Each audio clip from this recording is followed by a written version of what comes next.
What up, y'all? Y'all ain't seen Coach in a minute on one of these, and that's just to be perfectly honest, because I've been doing a bunch of show stuff with it, and there hasn't been a lot of Nick news, and I typically do my Candid Minutes for my Nick news. And honestly, I'll be honest, the Mets kind of was killing me a little bit.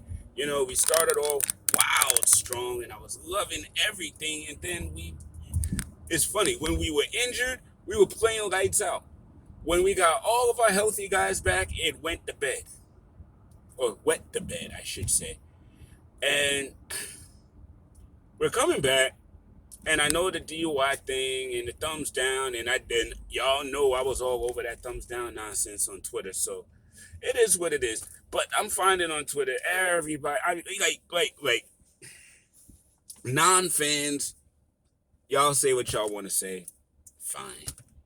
You're non-fans, so I don't really care what y'all's opinion on my teams are anyway.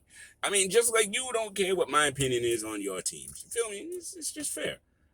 But damn, Met fans, man, I swear, I might have to hop off Mets Twitter, because at least Knicks Twitter, it's wild, but it ain't wild. Woe is me all the daggone time. Mets though. It's like, yo, y'all want, I don't, that wasn't the purpose of this video, and I'm just going to leave that at that. Leave that at that.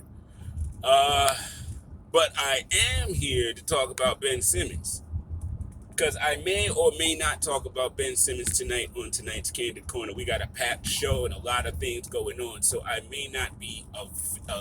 we may not have the time for me to talk about this Ben Simmons stuff. You know what I mean? But I do, and I can't lie, I do find it really interesting how all of a sudden Ben Simmons is garbage. Okay, I can say he had a rough playoff series. Yeah, I can say that.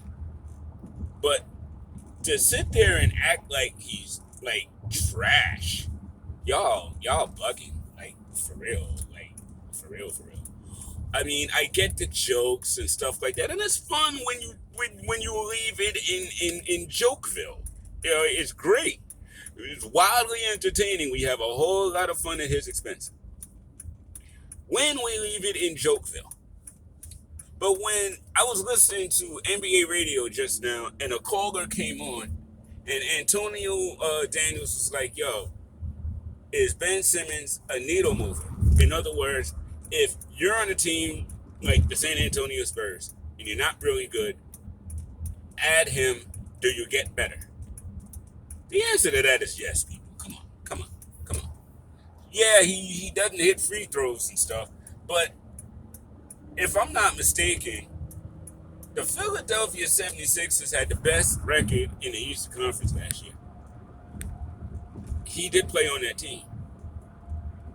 So he was a part of all that winning that they were doing. And yes, it sucks that he didn't show up in the playoffs. Trust me, I'm a Knicks fan. I know what that feels like. But he isn't automatically garbage that, like, the Lakers can get junk pieces for. Like, you guys is waxing, y'all ain't waxing poetical, you're waxing nonsensical. Like, really? Like, come on. You know what I mean? This is still Ben Simmons, and he has been a top guy in the league for like the last 5+ years. Come on, man. It's great in jest, because yes, he completely imploded in the playoffs, and yes, 76ers in the playoffs, regardless of their regular season record, you just don't know. And I'm sorry, ladies and gentlemen, that ain't on Doc Rivers, like, at all. Like, if you got an issue about Doc Rivers, don't try to mask it by saying something like about the 76ers. Because this implosion wasn't on him. Again, he got them to the best record in the East. You can tell folk what to do all day long. But if folk don't hit shots, if folk don't hit free throws when it matters, then what are we talking about? So again, Ben is going to be Ben, and maybe Ben needs a better place, or maybe Ben needs to not be a point guard. Maybe Ben needs to be a three or something. But then again, the problem is, his defense is great, but it's his jump shot and stuff. He doesn't really have like a three, and again, his free throws aren't in. But defensively, he is most definitely a stopper. He can definitely get his buckets. You know what I mean? And honestly, Philly fans, I don't know how y'all gonna feel about what I'm about to say. Y'all might agree, for all I know. I don't know. I think one of the major problems or mistakes that y'all's leadership did was getting rid of Jimmy Butler and keeping Tobias Harris. Yes, I said it. Tobias is a great young player. He really is a really, really, really solid dude. But he's not a Chris Middleton.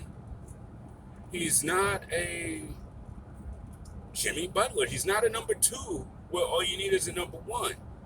I mean, and he's not a number three, really. I mean, I'm sorry. I don't see him as that. He had an opportunity to change my mind. But where was the big Tobias Harris explosion in the playoffs? So yeah, Ben didn't step up, but a few folk on that team didn't necessarily step up, and I don't believe it falls at the coach. Not this year. If he had been there a couple of years like Brett Brown, dude, and the worst part is, if they had won at any one time while Brett Brown was there, he'd be like highly touted type coach right now. Still with a job, more than likely. So again, players gotta play. Players gotta play. But the point of my video is Ben Simmons is not trash. Okay?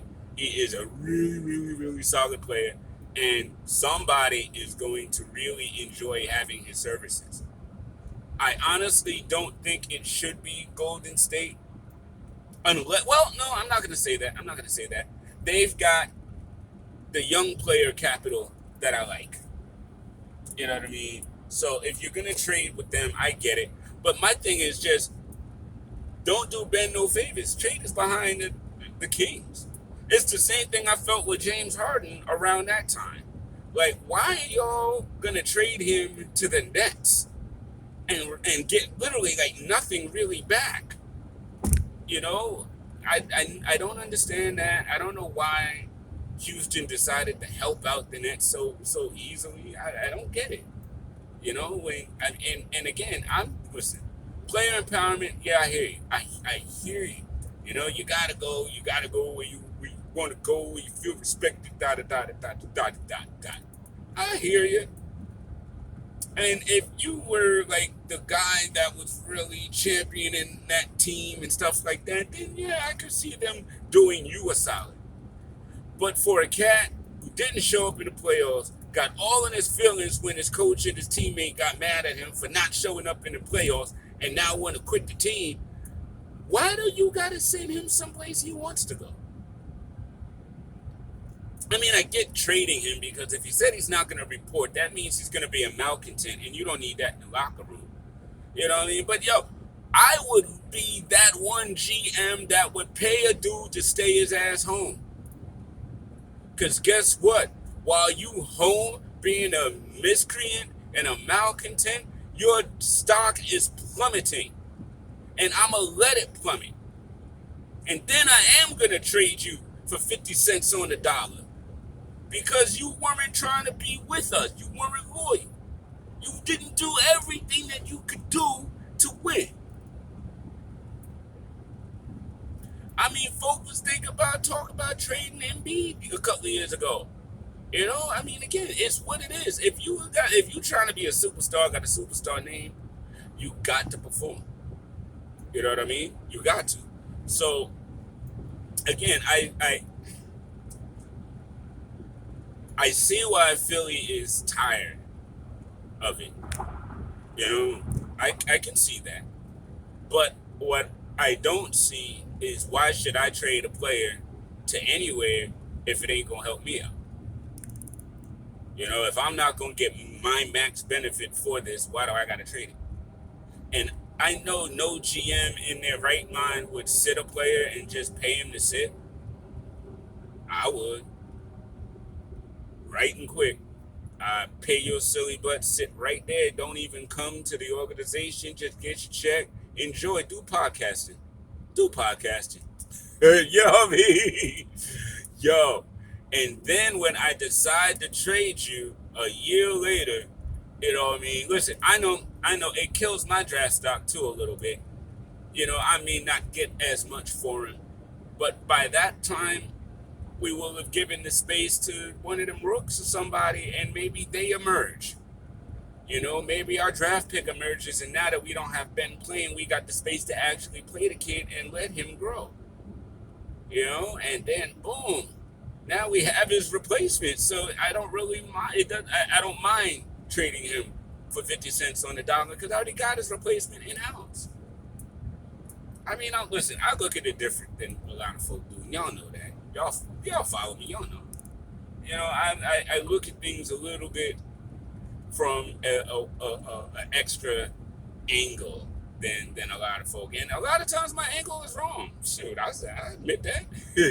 And just because I wax don't mean me right. But in this particular case, I think Ben didn't help himself by not playing well. Didn't help himself by, you didn't really hear any kind of interviews from him where he's talking about, getting himself right, getting himself back, going into the gym, working on his free throws, or you didn't really hear anything like, okay, I'm a Knicks fan. Everybody knows that. I have heard after games, Knicks going back to shoot. I heard that. You know what I mean? It was reported to me. I didn't hear that from Ben. Like, he had a bad playoff game. So that night, he went back to the gym where he didn't leave the court and he just shot like 200 extra free throws just to get in practice. I didn't hear any of that. Again, so it's like, dude, you have deficiencies. And then there was an article that, as this all stuff came out, there was an article from like 2017 that addressed him having poor free throw shooting. How do you have poor free throw shooting in 2017 and you still have it in 2021 and you didn't address it? So again, I understand both sides. I see why they were ready to let him out. You know what I mean? I see why they were ready to let him go. But I also see why, by what the coach and Embiid said, I see why Ben is mad. But in the day, if the best place for Ben to be successful is Philly, then he needs to mature up and realize that and get back in the gym and work on his game. And if the best place for Ben is in Philly, the higher-ups and Doc Rivers need to eat some humble pie and stop acting like eat the humble pie, you know what I'm saying, and talk to that man. You know what I mean? And get back on the same page and get back on board. But honestly, maybe this is exactly what both sides need. Maybe Philly needs to see if there's another combination that can get them further along than Joel and Simmons. And maybe Ben Simmons needs to go somewhere where he can start fresh with people that believe in him and put him around a bunch of folk. San Antonio might actually be the best place for him. With Jakob Poeltl in him there. He'll have definitely a lot less pressure on him in a San Antonio market than he will in a Philly market. And because he's such a defensive juggernaut, the San Antonio fans might actually appreciate that. So again, this is a really, really interesting time. But Laker fans, he ain't coming to y'all because y'all don't have nobody to trade. All right, deal with that. There's a lot of teams he's not going to because they don't have anything to trade.